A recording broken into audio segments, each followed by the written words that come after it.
Buenas tardes, a continuación vamos a exponer nuestro proyecto de 144. Mi grupo está compuesto por Fabio Mateus y por Lina Buitrago. Mi nombre es Esteban Munar. A continuación vamos a exponer una serie de preguntas y mis compañeros van a dar solución a estas. Esas preguntas hacen alusión al libro de La llave de los 144, que es este libro, si lo alcanzan a detallar ahí. Y bueno, vamos a comenzar por Lina. Okay. Lina, ven, acompáñame acá. Hola. Hola, ella es Lina. La primera pregunta para Lina es: ¿crees que el libro de los 144, a pesar de que tiene más de una década, sigue transformando vidas como lo ha venido haciendo todo ese tiempo?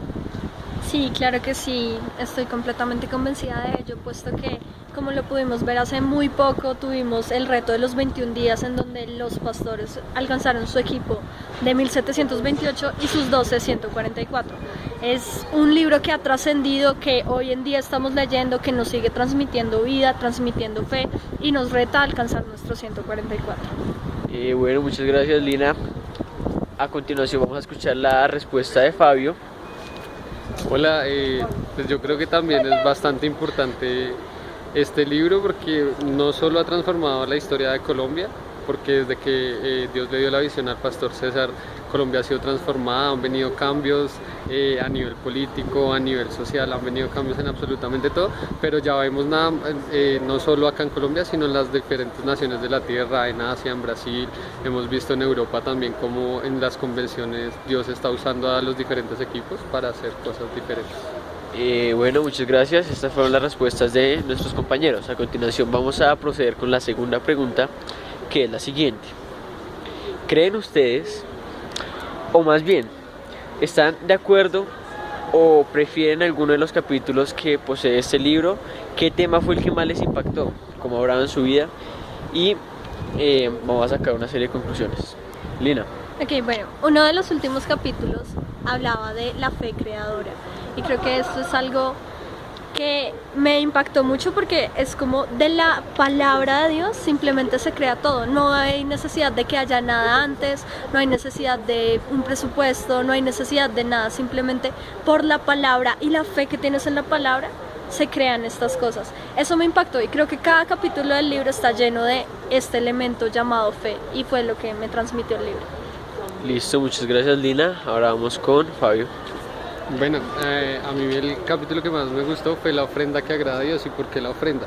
Porque cuando uno da una ofrenda es el desprendimiento de uno y, como lo decía el libro, la ofrenda que uno da refleja el carácter que hay en su vida, depende de lo que uno dé financieramente, económicamente, depende de lo que pueda dar también como persona, pero sobre todo Dios prueba nuestra vida cuando entendemos que cuando tenemos la capacidad de dar hasta lo económico, hasta lo material que a veces cuesta tanto, pues Dios puede bendecir nuestras vidas a través de todo lo que puede hacer a través, pues primero de la palabra de Dios, pero también a través de lo que Dios le viene hablando al pastor César, que es como lo más importante. Bueno, listo, muchas gracias. Esas fueron las respuestas de nuestros compañeros, aparte pastores. Esas fueron las preguntas que yo planteé. A continuación vamos a seguir con las preguntas que plantearon mis compañeros. Fabio, te doy la cámara. Hola, bueno, yo tengo dos preguntas también, como ahorita Esteban, y básicamente pues la primera es ¿cómo creemos que la fe puede cambiar y nos lleva a alcanzar el equipo de 144? ¿Por qué es tan importante? Entonces primero vamos a ir con Esteban. Bueno, antes de responder esa pregunta, quiero que aclaremos un poco acerca de qué es el significado de la fe. Todos sabemos que la fe es la certeza de lo que se espera y la convicción de lo que no se ve. También está claro que cada vez que nosotros asumimos un reto, que tenemos una meta por alcanzar, es muy importante llevar esto a la parte espiritual, al ámbito espiritual, ya que allí se facilita o nos da la posibilidad de movernos a través de la fe. Si nosotros viéramos todo lo que queremos alcanzar por medio de esos ojos que son naturales y que lo más probable es que nos den impedimentos y nos den obstáculos, nunca lo lograríamos. Un claro ejemplo de esto fue el momento en el que nuestro pastor César Castellanos junto con otros pastores se reunieron a la hora de adquirir pues ese terreno. Acá lo podemos ver. Me gustaría que lo mostrara Fabio, por favor.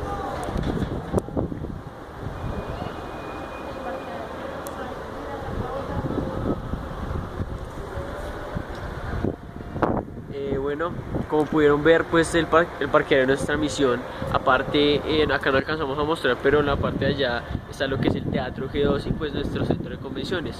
Esto se compró, obviamente no teníamos el dinero, no teníamos la financiación, pero nos movimos a través de la fe, y lo mismo sucede con los 144.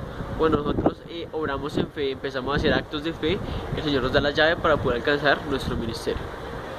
Muy bien, Esteban, qué respuesta tan buena, pero entonces ahora vamos con las respuestas de Lina.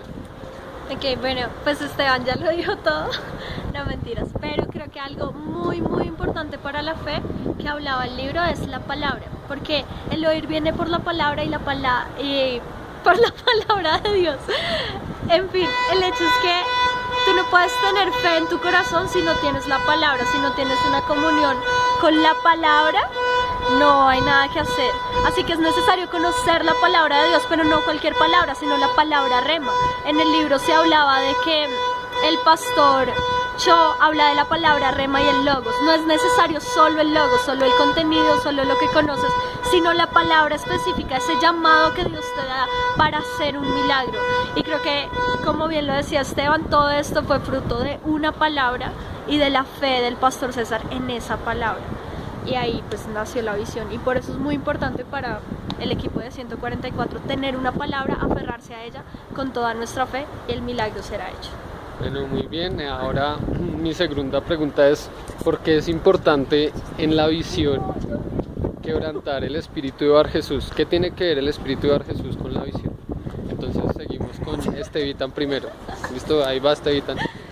Bueno, yo creo que es muy importante quebrantar ese espíritu. Sabemos que esto se encuentra en Hechos 13 y fue uno de los énfasis en los que Jesús pues como que le dio ese significado. Sabemos que el espíritu de Bar Jesús pues ha venido a atormentar pues nuestras vidas, se ha venido a opacarlas. Por eso es muy importante que cada vez que surge un obstáculo, como lo mencionaba anteriormente, a la hora de formar nuestro ministerio, a la hora de formar nuestro 144, nosotros podamos como romper esa barrera. Obviamente en nuestras fuerzas no vamos a poder, requeremos pues la ayuda de Dios y su poder para poder vencerlo. Bueno, hay 4 espíritus principales que ahorita mi compañera Lina los va a dar a conocer, y pues bueno, básicamente es eso. También es una invitación a que ustedes no se estanquen por aquellos obstáculos o circunstancias que muchas veces tratan de entorpecer lo que Dios quiere y lo que es nuestro propósito básicamente. Entonces pues por eso creo que es muy importante quebrantar todo eso que nos estanca y poder superarlo. No, muy bien Estevitan, ahora volvemos con Lina porque ya nos va a dar su respuesta a esta pregunta. Esteban siempre me quita la palabra, pero bueno, está bien, hay mucha luz, gracias. Bueno, el espíritu de Bar Jesús lo comentaba el libro en el capítulo 5, y era en el momento en que hablábamos del poder de la predicación, y es algo muy importante que el pastor siempre nos ha enseñado, y es que la predicación no se trata simplemente de ir y predicar y dar un mensaje que acabas de leer en la Biblia, sino que la predicación tiene que venir después de una preparación espiritual. Y tú tienes que identificar qué es el espíritu de Bar Jesús para, antes de ir a evangelizar, antes de llegarle a alguien, poder quebrantar el espíritu de Bar Jesús por medio de la oración y la guerra espiritual. El espíritu de Bar Jesús está compuesto de 4 espíritus: el espíritu lleno de todo engaño, lleno de toda maldad, enemigo de toda justicia e hijo del diablo. Y tú tienes que entender esto para poder trascender en la guerra espiritual y llamar cada espíritu por su nombre. Entonces eso fue lo que aprendí y me impactó muchísimo, lo voy a aplicar en mi vida. Muy bien, entonces ya hicimos nuestras preguntas, ahora vienen las preguntas de Lina. ¿Vale? Entonces Lina, ahí te paso. Ok. Bueno chicos, listo. Una de las cosas que me impactaba y me parece genial del pastor en todos sus libros es que siempre habla a través de la palabra, da ejemplos de la palabra, transmite el conocimiento, pero también da ejemplos de su vida diaria. Uno de los ejemplos, por ejemplo, fue en el momento en que la pastora Claudia escuchó la voz del enemigo y estuvo tentada a ceder para irse de Miami, pero entendió que la bendición del Señor es la que enriquece y no añade tristeza con ella. Entonces yo quisiera preguntarles a ellos, ¿cuál de estos testimonios prácticos de la vida del pastor, de su familia, de su ministerio, los impactó o les aportó algo para su ministerio?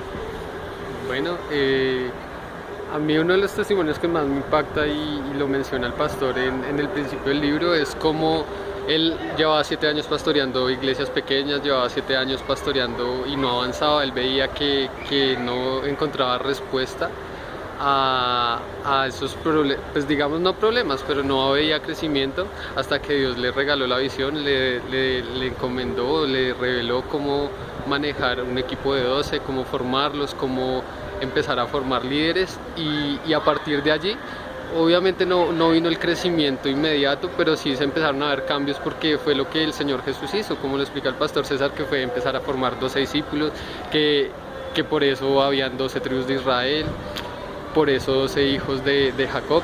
Y todo esto lo lleva a uno realmente a que bueno, primero a cumplir el propósito de Dios para nuestras vidas, pero segundo lo lleva a uno a conquistar cosas que uno pensaba que no conquistaría y como ahorita lo decía Esteban, el estar acá en el parqueadero, el estar en esta iglesia es una muestra de ello, porque si no fuera por la fe del pastor César, por la visión que le fue revelada, por su sensibilidad a la voz de Dios, pues muy probablemente no estaríamos acá. Bueno, listo. Yo voy a mencionar 2 testimonios que yo creo que ya la mayoría de los miembros de la iglesia hemos escuchado. El primero pues fue el atentado a la vida de los pastores, que a pesar de que no lo menciona en el libro, me parece muy pertinente pues nombrarlo, ya que fue un claro ataque de parte de Satanás con el fin de estancar pues la vida y el propósito que tenían. El segundo, que me parece que es como el que más llega pues a la anécdota o el propósito de este libro, fue el momento en el que el pastor César se encontraba en las playas de Santa Marta, si no estoy mal, y allí fue revelado a él la visión y aparte fue revelado a él la llave para la multiplicación. Sabemos que, como decía mi compañero, el pastor César venía en un crecimiento en la iglesia, era notorio, pero no era como el que él esperaba y no era tampoco como lo que Dios tenía preparado para él. Me pareció muy importante que pues el pastor transmitiera a nosotros ese tipo de anécdotas, ya que nos abre la mente y nos permite estar abiertos y dispuestos a lo que Dios tiene para nosotros, lo que Él quiere hablarnos. Entonces pues creo que ese tipo de anécdotas que están acá en el libro nos van a ser muy útiles a la hora de hablar de nuestra vida y de transformarnos. Ok, súper, muchas gracias Esteban. Pero la última pregunta que tengo, y fue algo que me impactó mucho del libro, creo que está en el capítulo 8, la fe creadora quizá, y habla de la importancia de la palabra, pero el Espíritu Santo. Incluso menciona, pues digamos en la creación, que estaba el Espíritu Santo, pero hasta que no fue desatada la palabra, no hubo poder. Entonces yo quisiera preguntarle a mis compañeros, ¿qué opinan respecto a eso? Quizá tienen algún testimonio de su propia vida o simplemente su opinión, porque a mí me marcó mucho eso, o sea, es el Espíritu Santo pero también es la palabra, son juntos, sin ellos, juntos, no se puede lograr. Entonces, con toda... Bueno, primero, la primera cosa es que el Espíritu Santo, pero sin el Espíritu Santo no podemos hacer absolutamente nada, porque nuestra vida debe depender de Él. Él es el quien nos guía, Él es quien nos consuela, Él es la promesa que dejó Jesús, empezando de que ya sabíamos desde que el principio de la tierra Él fue el que trajo orden, porque cuando está el Espíritu Santo hay orden. Y cuando nombran el primer capítulo que es esa fe, en el capítulo 8, que es esa fe creadora, es esa fe para ver que el Espíritu Santo está allí siempre, pero depende de la sensibilidad que haya en nuestras vidas para poderlo escuchar. Si de pronto lo ignoráramos, pues muy probablemente no veríamos cosas sobrenaturales, que es lo que busca este libro, que empecemos a soñar con un equipo de 2 empezando, pero alcanzar los 144 de ahí, ya la multiplicación va a ser mucha, pero siempre teniendo en cuenta una palabra por el Espíritu Santo y siempre dependiendo de Él, porque nuevamente lo repito, sin Él no podríamos hacer absolutamente nada.